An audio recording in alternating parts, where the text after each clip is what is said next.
नीरव मोदी, यह नाम आज भारत में एक घोटाले का पर्याय बन गया है।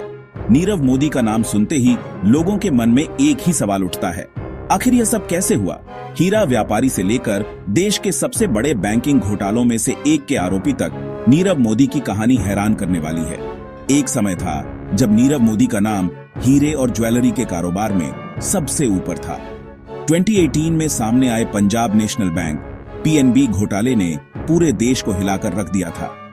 इस घोटाले ने न केवल बैंकिंग सेक्टर को बल्कि आम जनता को भी झकझोर कर रख दिया। इस घोटाले में नीरव मोदी मुख्य आरोपी थे, जिन पर 11,000 करोड़ रुपए से अधिक की धोखाधड़ी का आरोप है। यह रकम इतनी बड़ी थी कि इसे सुनकर ही लोगों के होश उड़ गए। नीरव मोदी का नाम कभी हीरे और ज्वेलरी के कारोबार में चमकता था।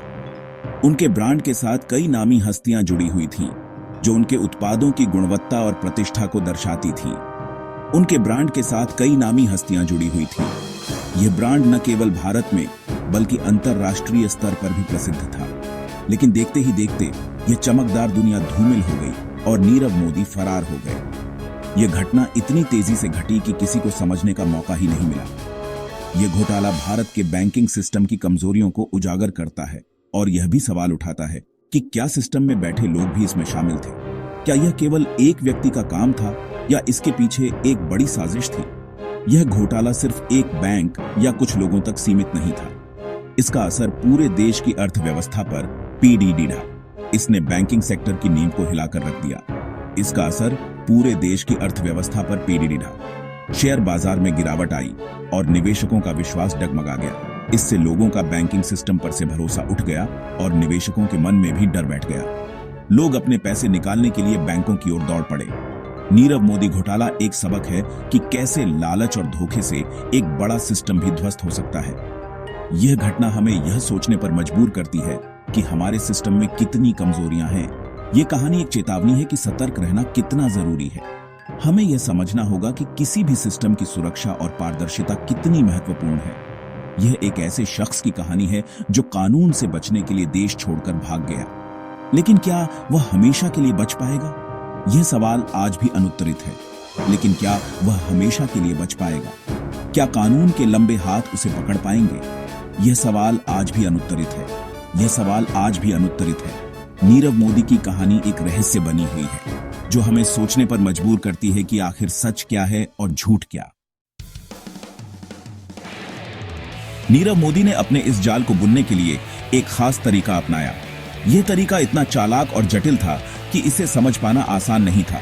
यह तरीका था लेटर ऑन अंडरटेकिंग (LOU) का गलत इस्तेमाल। LOU का सही उपयोग बैंकिंग प्रणाली में एक महत्वपूर्ण भूमिका निभाता है, लेकिन नीरव मोदी ने इसका दुरुपयोग किया। LOU एक तरह की गारंटी होती है जो एक बैंक दूसरे बैंक को देता है। यह गारंटी इस बात की होती है कि अगर ग्राहक लोन नहीं चुका पाता है तो गारंटी देने वाला बैंक उसकी भरपाई करेगा। इसमें यह वादा होता है कि अगर किसी ग्राहक, इस मामले में नीरव मोदी की कंपनियां, ने लोन नहीं चुकाया तो LOU जारी करने वाला बैंक उसकी भरपाई करेगा। यह एक महत्वपूर्ण बैंकिंग प्रक्रिया है जो अंतर्राष्ट्रीय व्यापार में सहूलियत प्रदान करती है। नीरव मोदी और उनके साथियों ने पीएनबी के कुछ अधिकारियों से साठगांठ कर ली। इस साठगांठ के जरिए उन्होंने बैंकिंग प्रणाली के नियमों को तोड़ने का तरीका खोज निकाला। इसके बाद उन्होंने पीएनबी से फर्जी LOU जारी करवा ली। इन फर्जी दस्तावेजों के जरिए उन्होंने बड़ी मात्रा में धनराशि का हेरफेर किया। इन LOU के जरिए नीरव मोदी की कंपनियों ने विदेशी बैंकों से भारी मात्रा में लोन ले लिया। यह लोन उन्होंने बिना किसी गारंटी के प्राप्त किया, जो कि बैंकिंग नियमों का उल्लंघन था।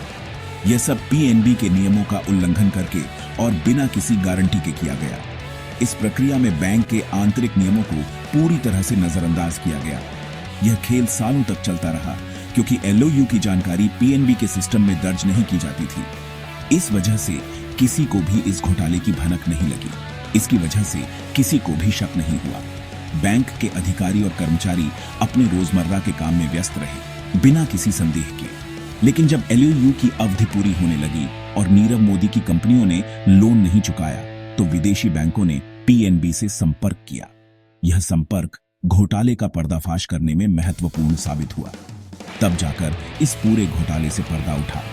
बैंक अधिकारियों के होश उड़ गए जब उन्हें इस घोटाले की पूरी जानकारी मिली। यह घोटाला ये बताता है कि कैसे सिस्टम में थोड़ी सी भी चूक का फायदा उठाकर भारी नुकसान पहुंचाया जा सकता है। ये एक चेतावनी है कि बैंकिंग प्रणाली में सुधार की आवश्यकता है। यह बैंकिंग प्रणाली की कमजोरियों को उजागर करता है और यह भी बताता है कि अंदरूनी साठगांठ से बड़े बड़े घोटाले को अंजाम दिया जा सकता है। इस घोटाले ने बैंकिंग प्रणाली में पारदर्शिता और निगरानी की आवश्यकता को और भी महत्वपूर्ण बना दिया है। इस घोटाले में नीरव मोदी अकेले नहीं थे। उनके साथ उनके मामा मेहुल चौकसी का नाम भी सामने आया।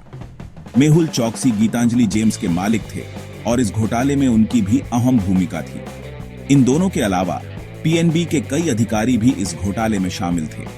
इन अधिकारियों ने अपने पद और पावर का गलत इस्तेमाल करके नीरव मोदी और उनके साथियों को एलओयू जारी करने में मदद की। ऐसा माना जाता है कि नीरव मोदी और उनके साथियों ने पीएनबी के अधिकारियों को रिश्वत दी थी। इसके अलावा विदेशों में बेनामी संपत्ति बनाने और काला धन छुपाने के लिए भी पीएनबी अधिकारियों की मदद ली गई थी। यह पूरा मामला भ्रष्टाचार, धोखाधड़ी और साजिश का एक बड़ा उदाहरण है। इस घोटाले में शामिल सभी लोगों ने मिलकर सिस्टम को धोखा दिया और देश की अर्थव्यवस्था को नुकसान पहुंचाया। यह घटना यह बताती है कि कैसे लालच और सत्ता का लालसा इंसान को कितना नीचा गिरा सकता है। यह भी दिखाता है कि अपराध को अंजाम देने के लिए लोग किस हद तक जा सकते हैं। पीएनबी घोटाले का खुलासा होते ही देश भर में हंगामा मच गया। यह घोटाला न केवल आर्थिक जगत को हिलाकर रख दिया, बल्कि आम जनता के विश्वास को भी गहरा धक्का पहुंचाया। हर तरफ से सरकार पर सवाल उठने लगे और लोगों ने सड़कों पर उतरकर विरोध प्रदर्शन शुरू कर दिया। सरकार पर कार्रवाई का दबाव बनने लगा। जनता और विपक्षी दलों ने सरकार से त्वरित और कठोर कदम उठाने की मांग की। इस दबाव के चलते सरकार ने तुरंत ही जांच एजेंसियों को सक्रिय कर दिया। इस मामले की जांच के लिए केंद्रीय जांच ब्यूरो सीबीआई और प्रवर्तन निदेशालय ईडी को लगाया गया।